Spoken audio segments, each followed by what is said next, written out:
ഗുരുനാഥൻ തുണ ചെയ്യുക സന്തതം, തിരുനാമങ്ങൾ നാവിന്മേലെപ്പോഴും പിരിയാതെയിരിക്കണം നമ്മുടെ നരജന്മം സഫലമാക്കിയിടുവാൻ. എൻ്റെ ഗുരുനാഥൻ എന്നെ എപ്പോഴും തുണയ്ക്കണമേ. മനുഷ്യജന്മത്തിൻ്റെ സാഫല്യമായ മോക്ഷം ലഭിക്കുന്നതിനായി ഈശ്വരനാമങ്ങൾ എപ്പോഴും ചൊല്ലാൻ കഴിയണമേ. ഇതൊക്കെയാണ് നമുക്ക് വേണ്ട അനുഗ്രഹങ്ങൾ.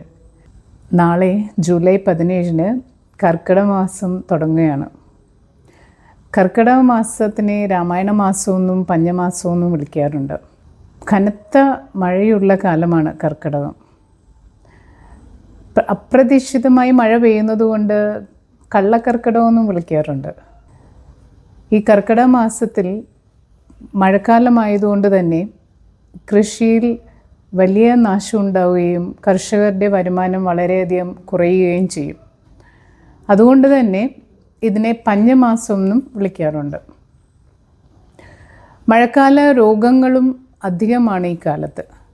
അപ്പോൾ ആരോഗ്യ പ്രശ്നങ്ങളും ദാരിദ്ര്യവും ഒക്കെ കൂടിയുള്ള ഒരു മാസമായതുകൊണ്ട് തന്നെ പലതരത്തിലുള്ള വ്രതം അനുഷ്ഠിക്കുകയും രാമായണം വീടുകളിലും ക്ഷേത്രങ്ങളിലും ഒക്കെ പാരായണം ചെയ്യുകയും ചെയ്യും. ആരോഗ്യം പരിപാലിക്കുന്നതിന് വേണ്ടിയിട്ട് മരുന്ന് കഞ്ഞിയൊക്കെ വീടുകളിൽ ഉണ്ടാക്കാറുണ്ട്. ഭഗവതി ദേവിയെയും മഹാലക്ഷ്മിയെയും ഒക്കെ ആരാധിക്കുന്ന ഒരു മാസം കൂടിയാണ് ഈ കർക്കിടക മാസം. അപ്പം എല്ലാവർക്കും ആയുരാരോഗ്യ സൗഖ്യവും സമ്പൽ സമൃദ്ധിയൊക്കെ ദൈവകൃപയാൽ ഉണ്ടാവട്ടെ എന്ന് ആശംസിക്കുന്നു.